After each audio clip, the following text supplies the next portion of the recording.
Hello, everybody, and welcome to this Wolf Motorsports broadcast opening round of the 2016 Asia Pacific Championship of Racing.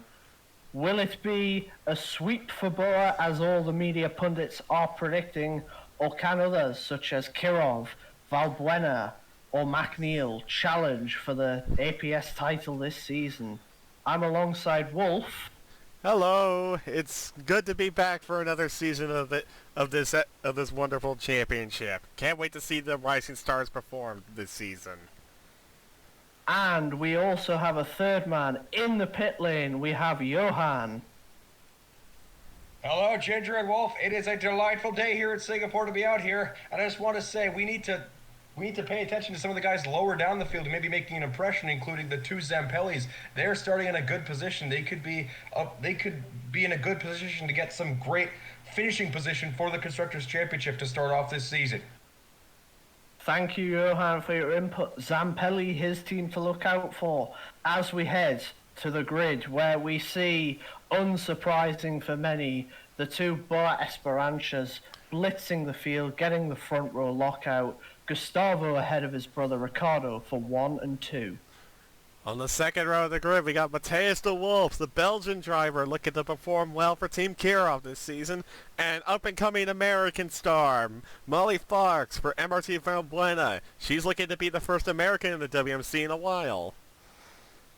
Guillermo Almeida in P5 for McNeil, where he will want to be. And a very good qualifying session for Lucatelli, starting with Alex Willis in P6. Row 4, Kareem Shah for the Lucatelli team. He did a pretty good job to get that car up into 7, and alongside the Ozu of Jonas Brocklin, who also put in a good effort in qualifying. A pair of young, feisty women on row 5, Ellie Nightingale in the MRT Valbuena, and Munro in the McNeil will be looking to do more than their qualifying performance has shown. Row 6, Laura Engeldew in the Kruger. Kruger have been struggling and been a bit off the pace, but Laura's looking to make an impression here today. And Johan Sylvander, not our Johan, this one Swedish. He's in the Zampelli and he's starting in 12th. A disappointing qualifying session for eSpirit sees Johnny Navarro leads the team to start the season from 13th, and the other Kruger in a okay, although not overly impressive, 14th of Austin Zarate.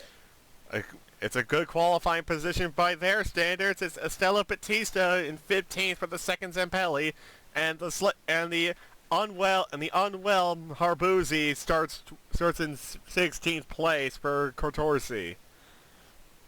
Two drivers who will be desperate to score any points given this competition's top 6 scoring format is Michelle Cooper in the Ruiz and Manish Abisi, who is also reporting flu-like symptoms for this race weekend.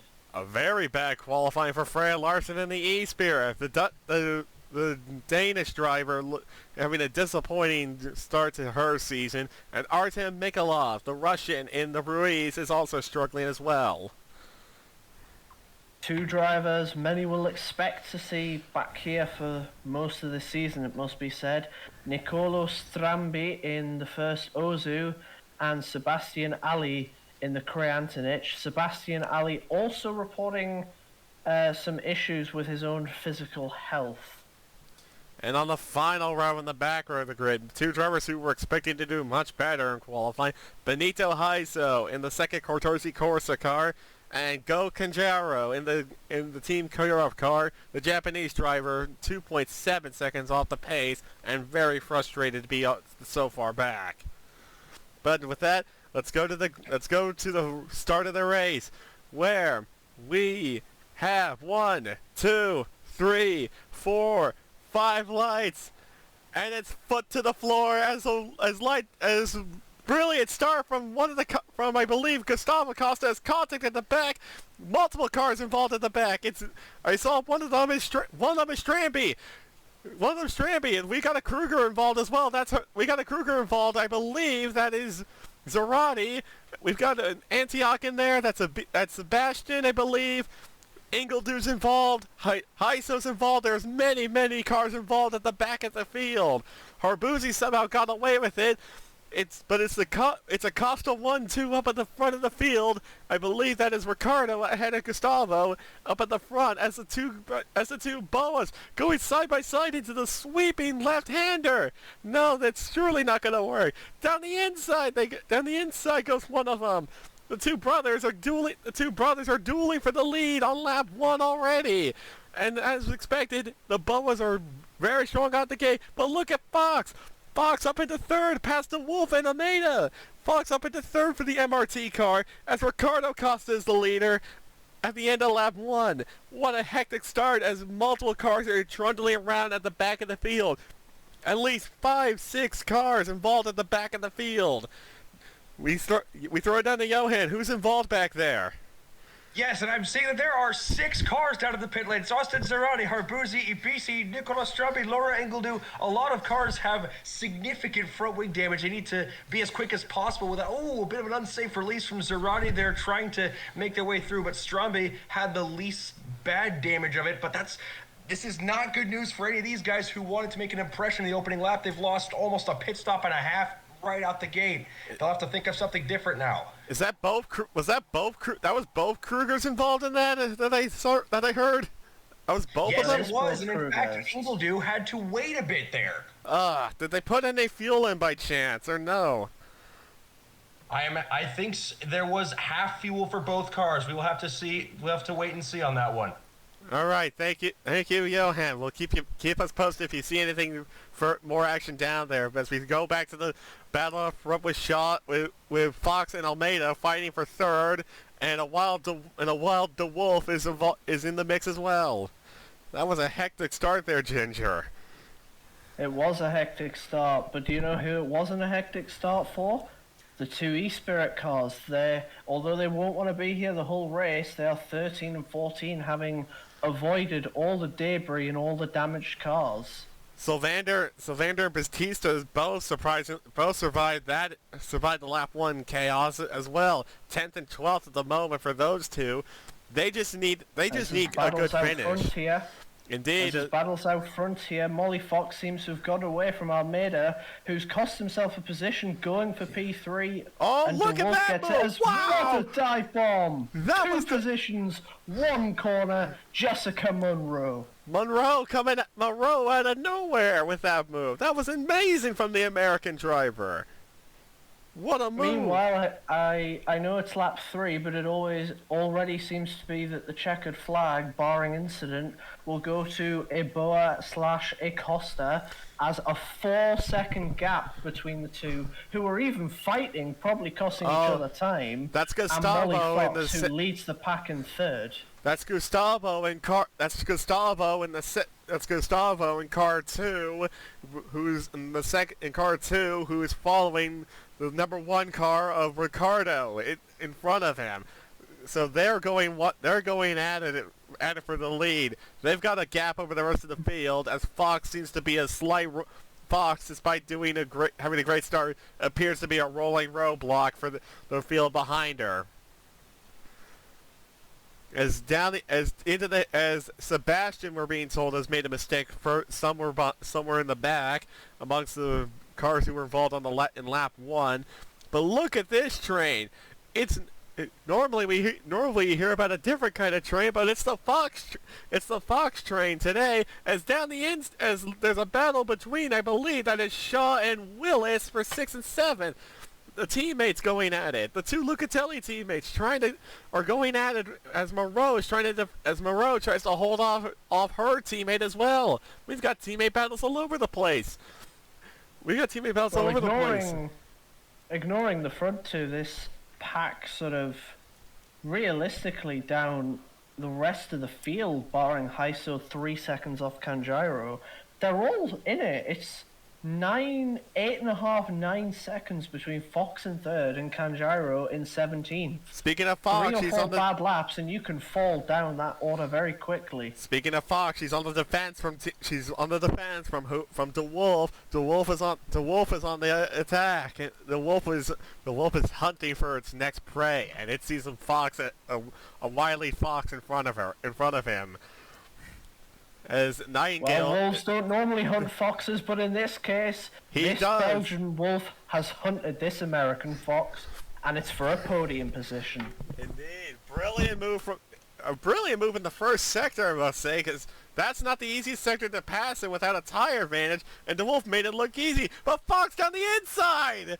Fox just muscled her way back by the Kirov car! What a move from Fox! This American girl has got some fighting spirit in her. As the two McNeils are going side by side through the left-hander, side by side, and that's Almeida on the inside, Moreau on the outside. As DeWolf tries to take third back, and around the outside goes Almeida. Almeida tries to go around the outside, but Moreau down the inside. They're still side by side, the two McNeils for fifth and sixth. And Almeida still not giving it up. The Venezuelan hangs on. Almeida completes the move on teammate Moreau. What a move that was. On a track that's notoriously hard to overtake, like Cape Town. Cape Town and Singapore, the two notorious tracks to pass on, and they're making it look easy here. Johan, any nervous sweats coming from the McNeil garage? That was some hairy racing, and they don't seem to be stopping anytime soon. Yes, it seems that a lot of people are. That we have one of the people in the pit crew has been biting their nails endlessly. It seems Guillermo Almeida and Jessica Monroe have been furious at each other over the radio. I'm hearing some of that, but talking about potentially getting a give me the better strategy. Give me the better strategy. It's a bit of gamesmanship between the two McNeil drivers, so I'll have to watch that space for a second. Meanwhile, it seems the Boa Esperanza team, they just have even more nervous faces. They are very, very scared of these two brothers causing mayhem in battling for the lead. Any chance of team orders from the two Boas, or even the two Lucatellis who are also next to each other? Lucatelli's definitely would be more likely, I'd say, than the two Boas. I would say, I mean, based on experience, I mean, I've talked with the team principal. He said, I've tried in the past, but it has never worked. I move one over and he attacks a lap later. So it seems that there's a state of resignation within the pit crew. There's nothing they can do with these two brothers. Any chance of any sign of rain in the distance? I know there's a lot of tall buildings, but any sign of rain in the distance? Not at the moment, but it seems like Will's our going around the around the outside of Shaw, by the way. Sorry to cut in there, Johan, but Will is trying to go around the outside, so the Lucatellis really aren't listening to any team orders, if there are any. Yes, it would seem that team orders just do not exist right now, but a lot of the team principals are just very, very nervous. But yes, sorry there's to not a lot of again, rain. Almeida has hunted the wolf off for fourth position. Sorry to interrupt once again, but this is an action-packed race. Indeed it is, but yes, there is no rain on the horizon for the moment. We'll have to see what our weather forecasts say later. Of course, they're not having the best of times right now, but that's what I got for you. Thank you, Johan. Well, thank you, Johan. Keep us informed on the weather, or if there's any team orders. It's looking pretty feisty down there. Almeida is now trying to hunt down the final podium spot from MRT's Fox. Meanwhile, Johnny Navarro in the E-Spirit, despite his poor qualifying, has made 3 overtakes the past 2 laps on Brownlick, Sylvander and Shaw, puts himself in 8th place, 5 seconds off the points. Nightingale is struggling a bit, by the way, has been trying to get by Larson for the last few laps, but just cannot make the move stick. What was the Fox train is now becoming the Sylvander, is now becoming, I believe, the Navarro train, if Navarro can't get away, or it's going to be the Shaw train. Look at this mess in the midfield. Look at that. That's Nightingale going side by side in the middle of Sector 1 with who is that? That's Larson? What a move, Sylvander, by the way, there. Oh, As Nightingale defends 12th. that's Impelli's got some life in it this season. That's impressive from the Zempelli team, who have been notoriously struggling in the last few years. As here comes One car Monroe. that's... Monroe on as Almeida the yet car- again. Oh, As the car behind the two McNeil seems to be losing life, De Wolf in his car is just struggling. He was at third for half a sector, and he's slowly slipping away behind the McNeils in his Kirov. Oh, De Wolf to made a sixth, As we mistake. see a lockup. Oh, sorry, a run wide, not a lockup. oh, look out! There's Here comes. another battle from McNeil. Look, these two aren't going to give up. Look at this mess. Side by side through the middle sector. A place through the middle of the sector. That's not where you want to be going side by side in the slightest. But they made it work. And now that's Monroe ahead of Almeida again. As Nightingale continues to struggle in that giant train back there. Nightingale struggling on their tires and is dropping back. As meanwhile, Looking yeah, up and down the field, we Shaw's see Shaw struggling. losing out to Brownlick. Brownlick in the Ozu has quietly made his way up the field. meanwhile, the two Costa brothers are still line of start at the moment. I believe it is still, yes, it looks like it is Ricardo ahead of Gustavo still. But these two brothers are not letting they're not going to give the other an inch at the moment. Someone else who's not giving someone on the track an inch is the two race engineers for Monroe and Almeida. They're both looking at each other, shaking their heads. Johan can confirm this in a second, but they've been telling each other, be more careful if you are going to overtake each other. More on this McNeil battle, Johan? Yes, Ginger. It seems that the McNeils just they want to be as respectful as possible, but it's just Molly Fox is getting in the way, and that can cause some unfortunate misunderstandings with Almeida. And the race engineer has said to Almeida, be careful with her, presumably Jessica Monroe. That's my first line of thinking, but could also apply to Molly Fox. But there is still a lot of uneasy feelings within the pit garage. So yes, James, the race engineer for Almeida, trying to relay some concerns over to him. Meanwhile, 8th and 10th, Navarro and Lawson of E-Spirit, probably the most underwhelming for qualifying. Oh, there's a Costa ram wide. It's Gustavo. Gustavo was the one off the track. Gustavo ran wide. Yes, as back to the E-Spirits, the most underwhelming qualifying coming out of yesterday, but they're in 8th and 10th. It's better than nothing. They're closing in on the points as... What's this? That's Johan. rain. I see raindrops. I see a big rain cloud. I see a big rain cloud on the west side of the circuit. It is coming our way. We may be seeing... I'm already feeling a few drops. I've just deployed my umbrella. So all the teams are scrambling to get their intermediates from the back of the garage. They weren't expecting it, but they're all around. It's just crazy situations here. We don't know exactly which lap it will arrive, but everyone is in a scramble to get their intermediates ready. They just don't have them ready right now. As you saw there, Molly Fox was so shocked by the appearance of the rain, she lost position to the fellow American Monroe, but Fox is going back for it through Sector 1. A large number of overtakes happening here. Tries to send it to the inside. It switches to the outside, and Fox pulls it off brilliantly. What a move.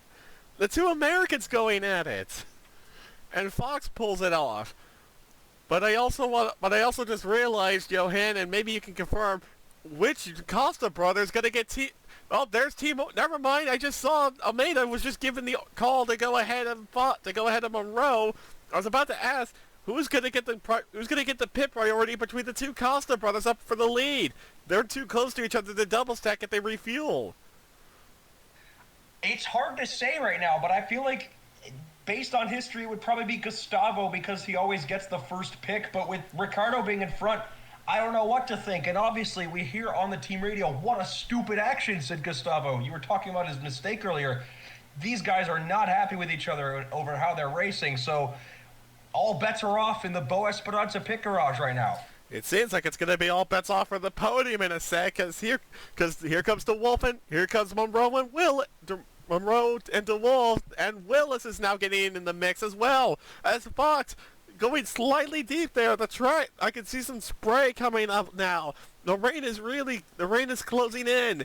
Intermediates could be on the order in just a sec here. There's the Wolf on Monroe for P5. As we're hearing two things. Monroe, it apparently is the McNeil coming in first, coming in this lap, and also Fox through sector 2, through the first long straight, the curving straight, was complaining about some bad tyre wear issues and wants to come in sooner rather than later.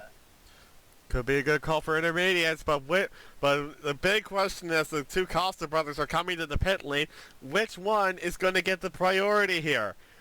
Are they going to let the leader Ricciardo decide first or not? And as we're seeing in the deep midfield, Gustavo, just as I thought. It's Gustavo, just as I thought. Based on they seem to stick with their precedent, and everybody. I'm seeing intermediates everywhere. They need to get these tires ready if they're to make a move. So Almeida stays out. Willis stays out. The Wolf stayed out. Navarro, Sylvander, Cooper, they all stayed out. That's 8 cars stayed out for this one lap.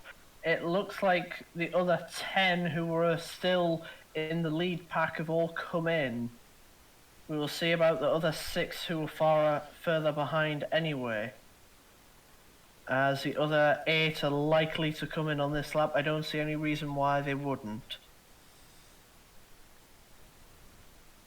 As Stramby is in, Zarate, yes, the back 6 are all coming in, following the lead.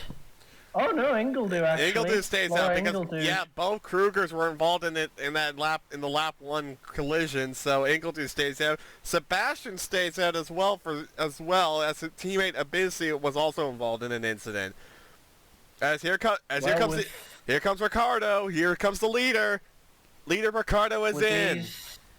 With these new cars and the adaptive fuel regulations, we don't know actually what the pit delta technically is, so we'll have to see as we get a close-up on Costa as we cut over to Fox and others in the pit lane. Oh, that's a slow rear right rear. Slow rear yes, on Fox. Right. Oh, the wheel gun just did not work. It completely misfired. That's a huge disaster for Molly Fox. Ricciardo hangs on to the lead. Ricciardo holds the lead still. Fox is still in third, but by a long way over Monroe. Staying out didn't work. It didn't work out for them. And look at this. Nightingale is up into 8th place. Ellie Nightingale up into 8th.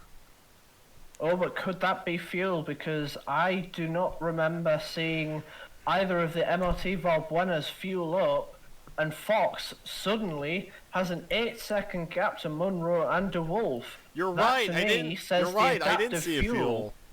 You're right. I didn't see any fuel get put in. Fuel. Indeed, that's a good point. I didn't even think about it. But yeah, they probably didn't put fuel in. They must have been pulling a Panis 96 and just filling the tank up and just letting it go. Well, could it be a master stroke or could it be their downfall? Fox, 8-second gap, clear air in front and behind, no pressure, but still has to go fast. Meanwhile, Nightingale all of a sudden, for now, is battling up in the points. That's a surprise. That's a surprise, as we were expecting Fox to do well, but Nightingale was a bit underrated coming into this season. As I want to ask Johan, why would the MRTs decide to not fuel on that stop and follow tandem? Do you have any idea why that would be, Johan? I think they want to get... it's hard to say from the pit lane, but I think they want to gamble on having more pace down to less fuel for the time being, especially under the knowledge that the intermediate tires, as things stand, don't last anywhere near as long as a fuel tank. So they just don't want to deal with the fuel for the time being. So, and just take the clear air and not deal with all the battling. So I can totally understand it from that perspective, and it's brought Nightingale up with Almeida. So there are some interesting calls here, especially with the new team principal. he's had a bit of a reserved look on this pit wall. Oh, So Nightingale to the Speaking inside, of by the way. Nightingale, Nightingale up at the she 7th. gets to 7th over Almeida and the McNeil. As you were saying, Johan? yes, it seems that the new team principal for MRT Valbuena has been calmly reserved, waiting for his moment to strike. That's just the vibe I get off of him. And so far, it seems to be doing a decent job with Fox at 3rd and Nightingale 7th. Fox at least just doesn't want to deal with all that dirty air. It kills at your tires, especially when you're battling wheel to wheel. So there's a lot still at play for MRT Valbuena down here in the pit lane. Any Well, comment? MRT Valbuena's new team principal, Azcuen Nguema, is, as Johan said, a reserved man, not very well known outside of local Japanese motorsport, but he's doing a good job with his team so far, as we see in front of Nightingale, one of the MRTs, De Wolf and Willis battling. I'm sure Nightingale would love them to take each other out as, wheel-to-wheel racing through turn 1 and through turn 2. Willis looking to come back through turn 3, 4 chicane, can't quite make it. As Johan was talking, by the way, I didn't comment on it, but the Wolf did make a mistake the previous lap, which is why he's back which is why he's back with Willis and Nightingale at the moment. Meanwhile, up at the front, gap is consistent at 2.7 seconds between the two Costas. That fight is on hold for now, at least between the two brothers. But it's not over. A safety car in these could happen very easily in these conditions. As Strampy, we're being told at the back, has made a mistake and has run off the track and nearly hit the wall. As it has been a busy race for you so far, Johan, but any reports on if the weather's going to get worse or better before we know it, basically? Well, I'm actually getting reports that the weather may be getting worse just by eyeballing it. Our forecasting centers aren't all that great. We just bought new ones. We want to see if we can try and upgrade it for the races to come. But it looks to me as though the clouds may be getting even darker. So some people in the pit garage of, I want to say, Cortosi Corsa, for instance, they are putting one hand on the wet tires. People down towards the back of the grid who want to maybe gamble on the wet tires and just make a huge leap forward. So that would be an interesting thing to follow along with. But so far it's staying at that reasonable, manageable conditions, but it's going to get it could get very, very, very chaotic with full wet conditions. Well then, Meanwhile, we'll keep an eye on the weather as well, I suppose. We can't see much outside our commentary box with the buildings in the way, but we'll keep an eye on as best we can on our end as well, through the cameras, as Nightingale's taking a look at Willis. Meanwhile, I just want to shout out, I'm getting a stat through that apparently of the roughly 30 million viewers we have for this race, almost 10 million of them are from Portugal and Spain, the Iberian Peninsula, out in support for their guys, the Botas and the MRT Valbuenas. As we see one of the Spanish cars, Nightingale, trying to defend off Almeida, the American McNeil team, powered by the Colombian, as he gets the move done. Nightingale is still in the contention for a point here today. She's done that strategy call has paid off for her so far. We'll have to wait and see if it holds on long term. As Freya Larson is coming up behind Nightingale now. Larson we know we know from the preseason testing is very easy on fuel apparently. She's apparently easy on fuel as she has a special technique for lifting and coasting and managing traction zones, which apparently which apparently means she's really good on fuel. So perhaps she could be a good outside contender if she's pulling a similar strategy. As the rain appears to be intensifying, because I just saw Michelle Cooper come by our commentary box and absolutely light up the left front tire on her car. Meanwhile, I know they're not in the points and are unlikely to get points. Brownlick and Kanjiro, two of the back four, are in 11th and 12th. Not a bad opening race for either of them, as we actually see Kanjiro make a move on Brownlick for 11th. Meanwhile, there's also probably a lot more calm in the pit boxes in terms of, drivers hitting each other, as the Boas have a gap, the McNeils have a gap, even the E-Spirits have a gap now. There's the only two teammates really near each other are Cooper and Mikhailovic in 16th and 17th for Ruiz. But I've been told, though, there's also Shaw, and Shaw is also struggling, by the way. I just noticed he's just struggling in 14th at the moment behind Sylvander. But yet, I've heard from the two from Ruiz that Cooper and Mikolov are really good friends outside the track, and they're friendly on track. They will race each other if it comes down to it, but I've heard from both of them separately in interviews throughout the weekend that they are that especially on a track like this, there's no reason to fighting each other fiercely is pointless because they're going for a team result here rather than individual results for this season. Speaking of fierce fighting, Ellie Nightingale around the outside on the karting line. Almeida around the sweeping S. Or the not. inside line. Broke too early. She broke too early. Almeida optimistic on the brakes, and it works. It was a little damp on that. It's a little bit too damp on the inside of that hairpin, and it bit Nightingale. She played it safe and bailed out of the move, and the McNeil stays ahead for now. So yeah, that's quite a surprise. But that's quite a surprise. But also good driving. From Nightingale to not force the issue when needed. As unfortunately we haven't really been able to speak about them since the strategy has been all one direction. But the AWS forecast, as it will be for this race, does it appear to be getting any worse, Johan, or will it sort of smooth out into a crescendo and come back down to earth? It's hard to say for now, Ginger, but so far it seems to be leveling out at this intensity, which would keep the intermediate tires in their optimum window of temperature, which is good news for these teams. They can breathe out a sigh of relief. Although I imagine I'm seeing Bo Esperanza in the pit garage. They have not let up. They have not let up any of that tension, that nervousness, because those two brothers are still right next to each other. There could be some real disaster happening there. They need to keep both cars alive if they're to have the best result. Are you staying dry down there, by the way? Are you staying dry down there? Where are you exactly in the pit lane?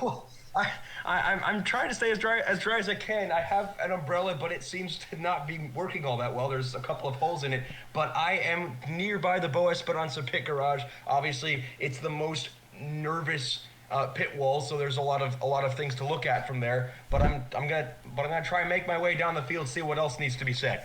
If you can, then I want to see if you could swing by the Zempelli team, because they've been having a fairly interesting race up and down the order so far. Or check on MRT, because I'm curious to see what their strategy is with Fox and Ellie Nightingale and how things are going there. Will do. It's always a bit of a struggle in wet weather conditions to know when the right lap is and whatnot. But I think every team currently has a grasp on the situation. But it could all go out the window in a moment's notice. Indeed, a locked brake on a white line could cost your entire race here.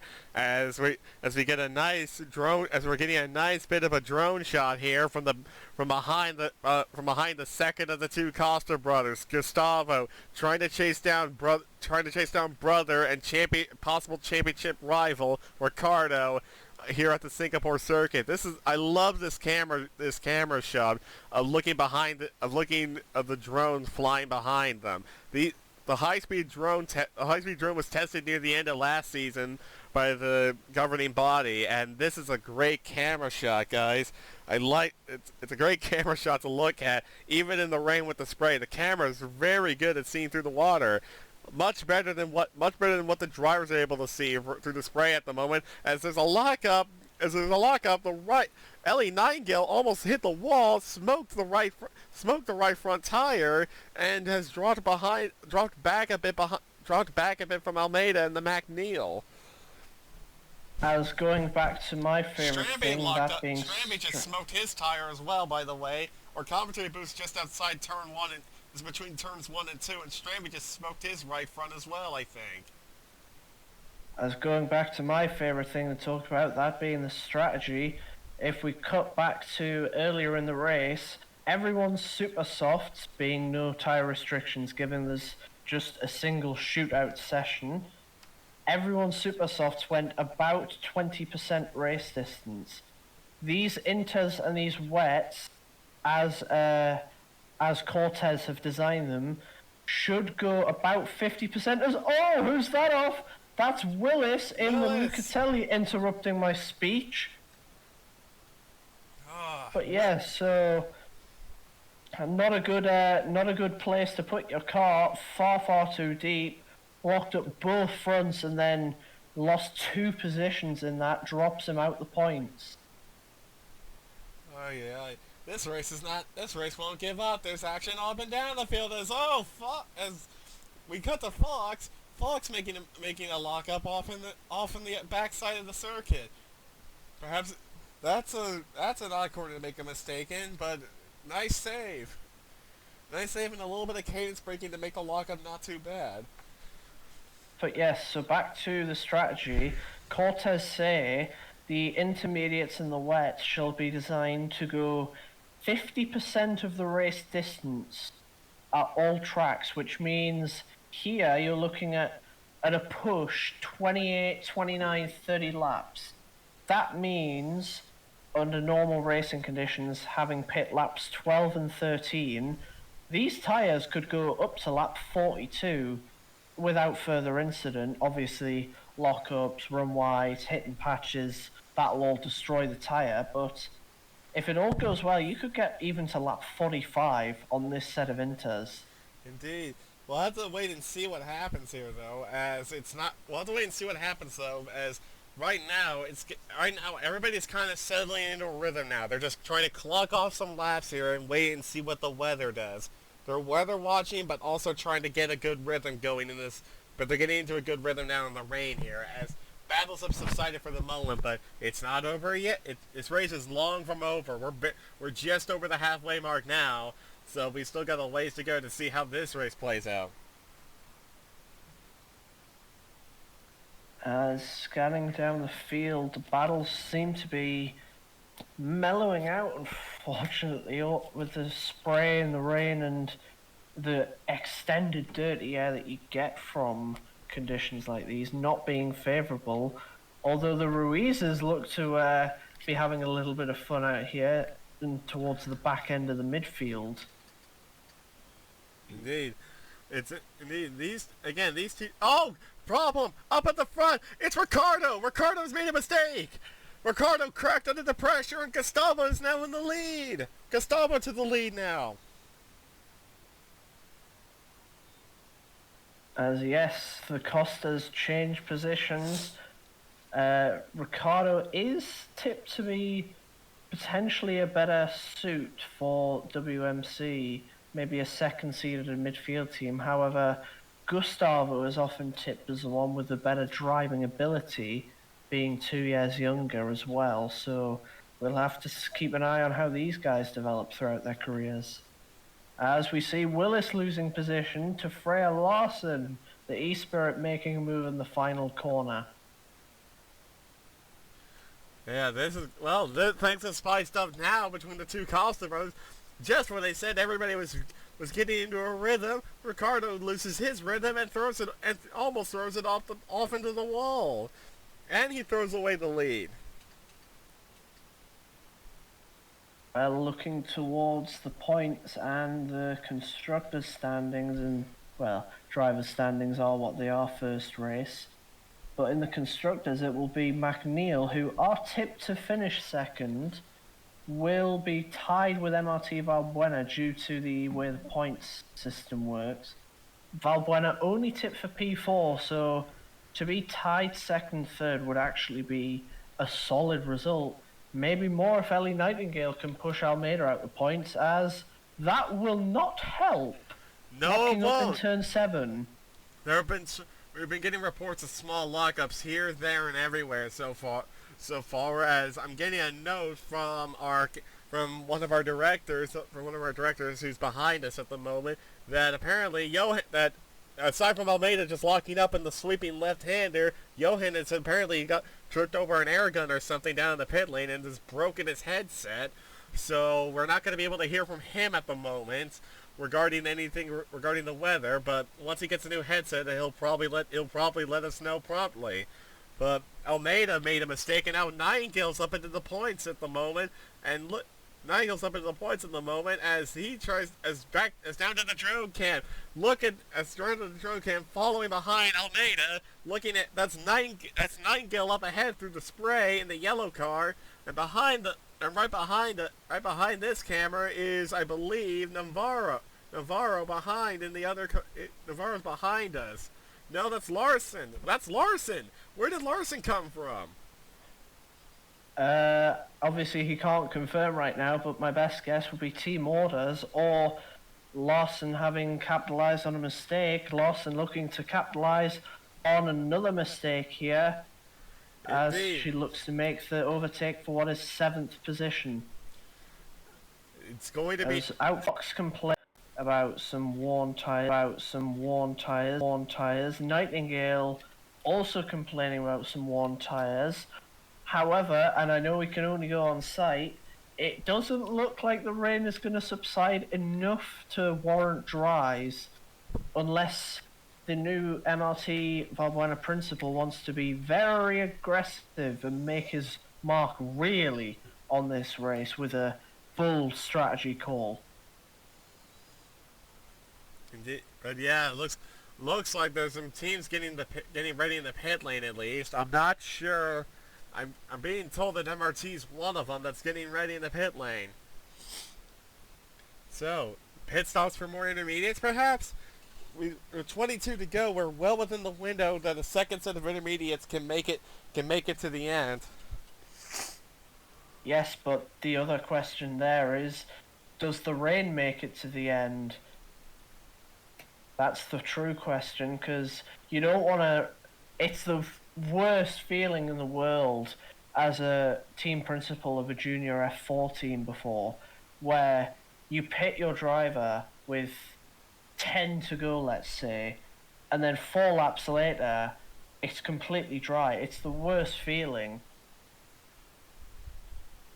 However, I'm sure Nightingale might be in an even worse feeling right now, as she is really complaining about her tyres, saying that they are about to die and asking the new team principal for some form of help.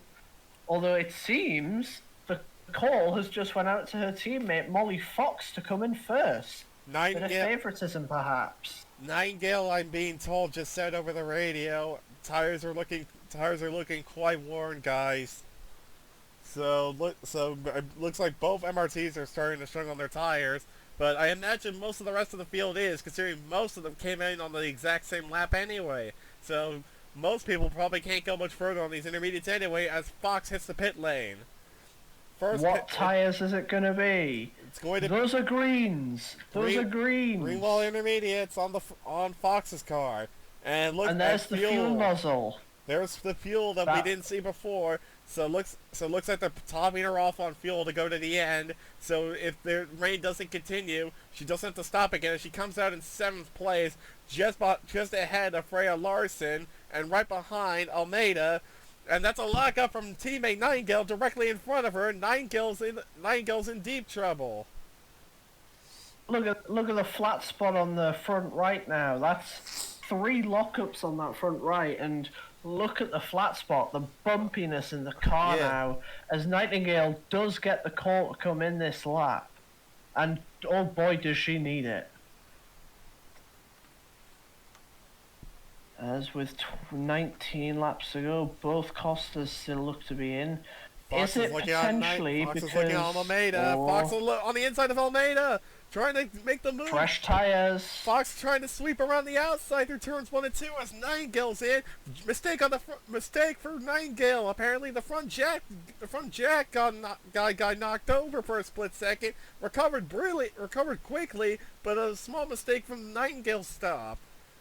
As Fox comes out P17. Fox has muscled her way by Almeida up into P5 again, and is flying at the moment. Those pressure intermediates are working brilliantly for her. So perhaps my only concern, this may be a long-term thing that could actually get fixed with enough time, is the Valbuenas are the only cars to have used 2 set of intermediates. Is that a sign of bad tyre wear, or is it overexertion from the drivers, or is it both? Because it can't be the track, as otherwise other cars would have come in similar times. That's a good question. I'm not sure. Something to look out for Hizumaga, the new team principal. Indeed, we'll have to wait and see what happens here. As gap between the two Kosov brothers is at its highest in quite a while at 3 seconds. Meanwhile, this battle for the final points between Willis, Navarro, Lawson, Almeida, and Fox, Willis just made a Fox on the mistake. fresh tires. Well, Willis just made a mistake did run again. wide. He almost hit the wall through right. 1 and 2. He almost hit the wall right in front of where our commentary booth is down here. He almost hit the wall right in front of us.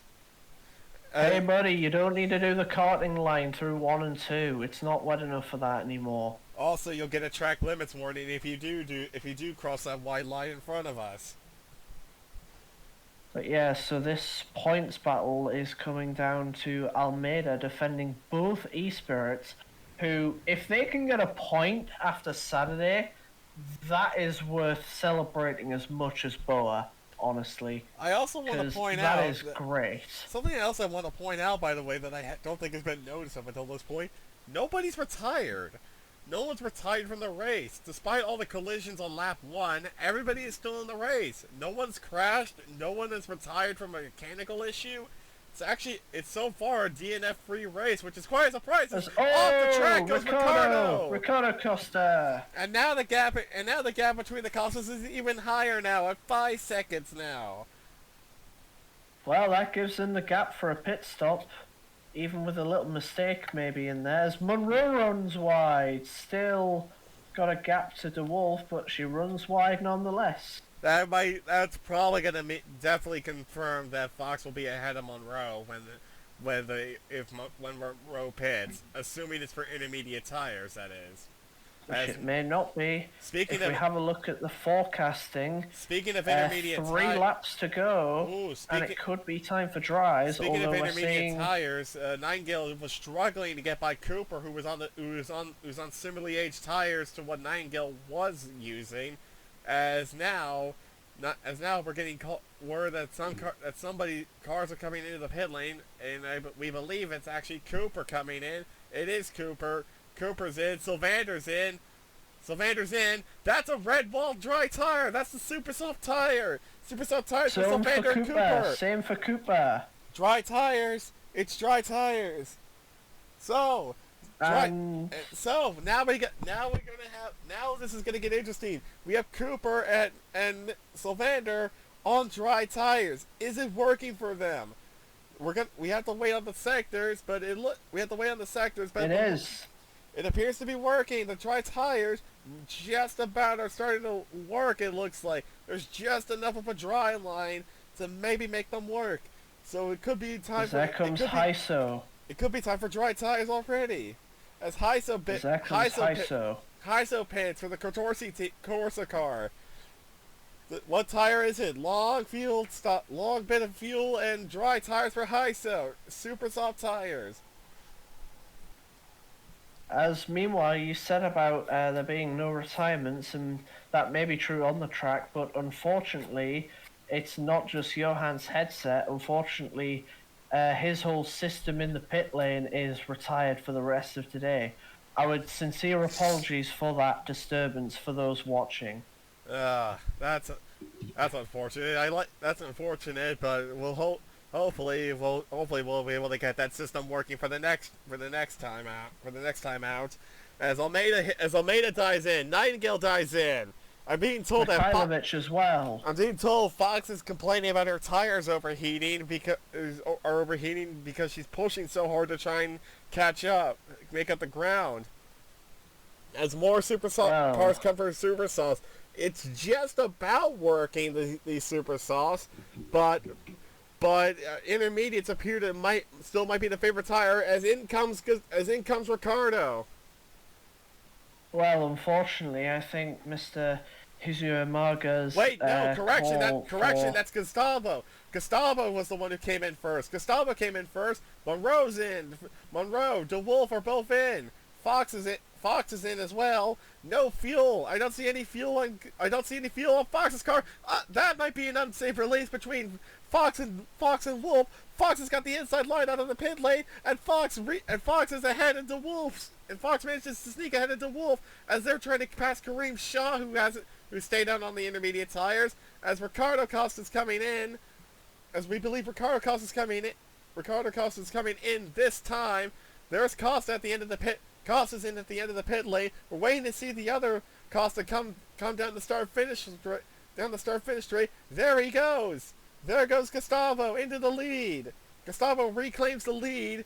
Get 10 seconds between the two Costa brothers now, as Fox is up back up into sixth. And Canjiro. And Hang on. Shaw's also in. Hang on. Fox is fourth. Canjiro, who, although it was a temporary measure, Canjiro was running in the points after starting last and comes out P9. Ellie Nightingale lost out. I think Nightingale pitted too early. Nightingale pitted for intermediates, which didn't work, and then pitted too early for dries, which didn't work. So, from good calls to bad calls, MRT's having everything happen aside from an incident this weekend. Meanwhile, further back, everybody else is pitting on the dry tires. Still no retirements. 24 cars on track. And never mind, as Freya Larson's going slowly. Larson's going slowly into gearbox. Larson's going slowly. Gearbox. She started P18, was up to P7, 4 seconds off a point for eSpirit to open their account. And now their hopes are over as Navarro lies P17 over a pit stop and maybe an extra half a pit stop behind the points. This promotes Go Kanjaro up into 8th place regardless, and we're being told though that Johan might have his headset fixed, or might have the system up and working again. Johan, can you hear us? Yes, I can hear you loud and clear. Sorry about that mistake. I tripped over that ray gun in the pit lane. It just caused a whole sorts of pandemonium. We had to go all the way back to the technology center to get it fixed, but we are safe up here. So what's the situation with Larson, by the way, real quick, as we were looking at the battles in the midfield? What happened to Larson? I'm afraid it may have actually been a gearbox failure, which is devastating news for Freya Larson. She was just stuck in third gear, couldn't get it going, and it's difficult for her because she seemed to be in good spirits heading into the race. She was telling me, I'm aiming for a top 5, and that's going to be disaster. That disaster for eSpirit. They are absolutely heartbroken that such a good car has been torn to bits. So and there it is. There's smoke billowing out of it as they investigate what went wrong with the gearbox. So what to see? That's right in front of us. Sorry to cut in there. Ellie Nightingale taking the karting line, losing 2 positions. Also, just as a note, I'm actually making my way over to the Zampelli pit wall, and they're actually screaming in Sylvandra's ear, "You can get these points, so Johan." Well, that's a bit optimistic given 24 seconds is the gap, but all it takes is 1 retirement and 6 seconds. Here comes Sean. Sean to the inside. Ellie Nightingale to the outside. Shaw locks up, and Nightingale goes around the outside of Shaw. Nightingale recovers from her mistake and makes a brilliant outside maneuver on Shaw. What a move.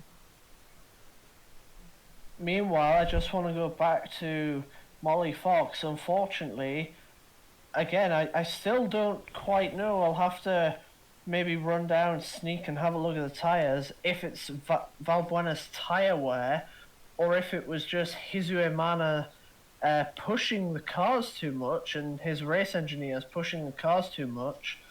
But that extra pit stop puts Fox 10 seconds behind Monroe and costs, well, as it stands, costs Valbuena what would have been a brilliant podium.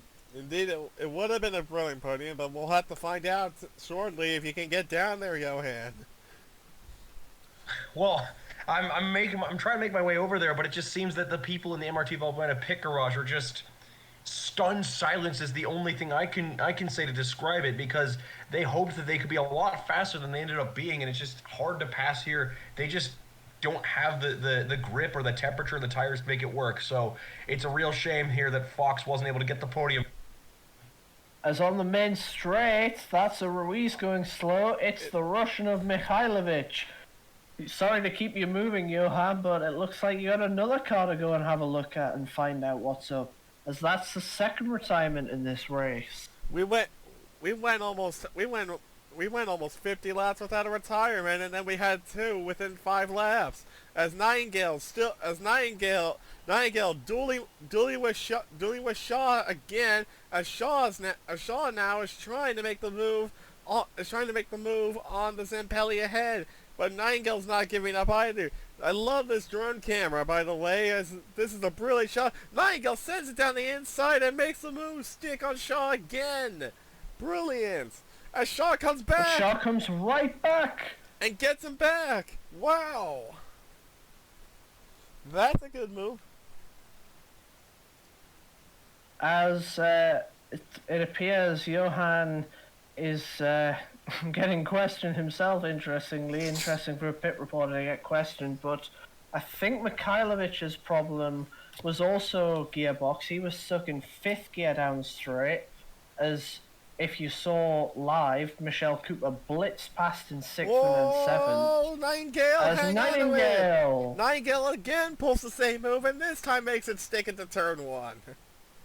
Well, if this was WMC, it would matter a hell of a lot more, as that would be the final points position. However, it looks to be safe in the hands of Guillermo Almeida, the second McNeil, who started 5th, if I remember correctly, and has had a solid drive to secure points in the opening round.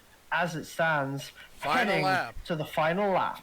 Final lap now, as Nightingale muscles her way by Sylvander up in the 9th now. As Canjaro has cleared, Canjaro up ahead, by the way, we didn't see it, has cleared up into 7th place ahead of Willis.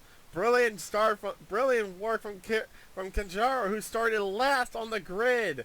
But meanwhile, up at the front of the field, coming through the final sector now, and it's going to be Gustavo Costa, the elder of the two Costa brothers, who's going to come across the line and win the Singapore Grand Prix for BOA. And it's a 1-2 as Ricciardo gets across in 2nd. Nightingale just locked up, but Monroe's going to come home 3rd, but Nightingale, by the way, in 9th has just locked up again. Fox is going to come almost slightly frustrating 4th after her great start to the race. Nightingale's trying to hold on to P9, by the way. We're about to see it as Willis comes across the line 8th, and Nightingale just hangs on to finish in 9th. Sylvander 10th, a solid result for them. Brooklyn 11th. And then you have both of the Krugers at the back, near the back of the field. Both of them just never had a chance at the race. What a race, though! What a start to the season. Well, Wolf, who is your driver of the day? Because I know who mine is, but I want to hear your thoughts first. I'm going to, assuming that yours is Go Canjaro, I might just throw it down to Sylvander, honestly. Sylvander actually performed a fairly solid race in what was fairly uncompetitive machinery. He started just outside the top 10, stayed in the top 10 the whole race, didn't make any major errors, and actually did a fairly solid job. Well, I think you were correct there, because my driver of the day is 100% Go Canjaro.